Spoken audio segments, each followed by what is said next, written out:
जय गुरु जी संगत जी। गुरु जी के श्री चरणों में कोटि कोटि प्रणाम। संगत जी, मेरा आज का शुक्राना सत्संग है कि गुरु जी हमारे मन की हर बात का आंसर हमें देते हैं। और कैसे उन्होंने मेरा अभी रिसेंटली एक बहुत ही इम्पोर्टेंट और बहुत ही ज़रूरी क्वेश्चन का आंसर दिया। एक्चुअली मैं काफ़ी मेरा जो कनेक्शन गुरु जी के साथ है वो मैसेजेस के थ्रू है और लाइक मंत्र जाप के थ्रू है। मुझे जो ऐसा लगता है कि गुरुजी मेरे से जो बात करते हैं वो मैसेजेस के थ्रू करते हैं। वो कहीं से भी आते हैं, मीडियम कुछ भी होता है, मगर मुझे मेरे क्वेश्चंस के आंसर्स मिल जाते हैं। तो मैंने एक दिन ऐसी कोशिश मतलब मैं जब सत्संग सुनती हूँ पुरानी संगत के, तो मुझे ऐसा आभास हुआ कि उनको गुरुजी की बातें सुनाई देती हैं कान में। तो लिटरली आवाज़ सुनाई देती है। तो मैंने कहा कि गुरुजी प्लीज़ आप मुझसे भी बात करो। मेरी भी मन में इच्छा हुई।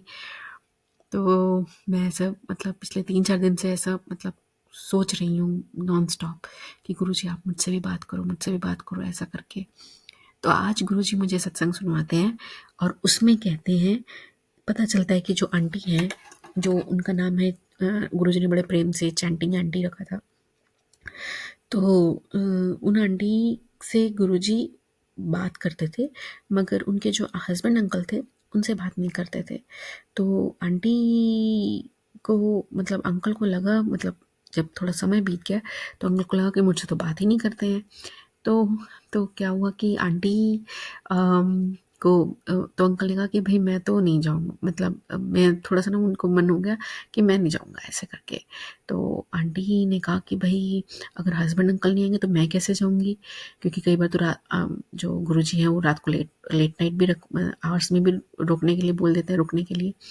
तो आंटी अपने माइंड में अगली बार जब जाती हैं तो बोलती रहती हैं कि गुरुजी आप मेरे हस्बैंड अंकल से भी बात करो, प्लीज़ करो, प्लीज़ करो, वरना इनका मन हट गया तो मैं कैसे आऊँगी।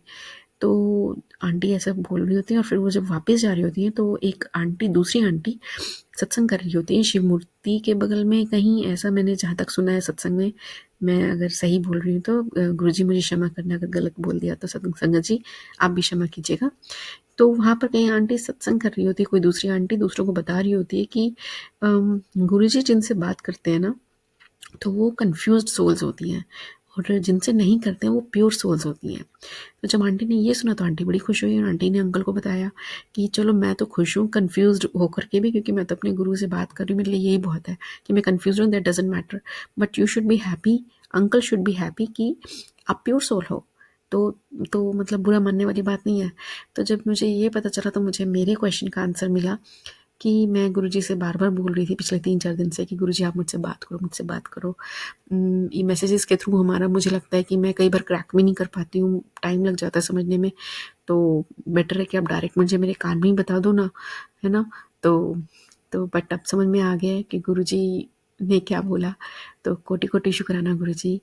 अ, आप हमारे हर क्वेश्चन का आंसर दे देते हो, परेशान नहीं होने देते, और ये हम ही बेवकूफ़ हैं जो समझ नहीं पाते। ख़ास करके मैं अपनी बात करूँ तो मैं जल्दी से डिकोड नहीं कर पाती मैसेजेस को, और जब तक गुरुजी 2-3 बार मुझे एक ही चीज़ को ना बता दें अलग-अलग मीडियम से।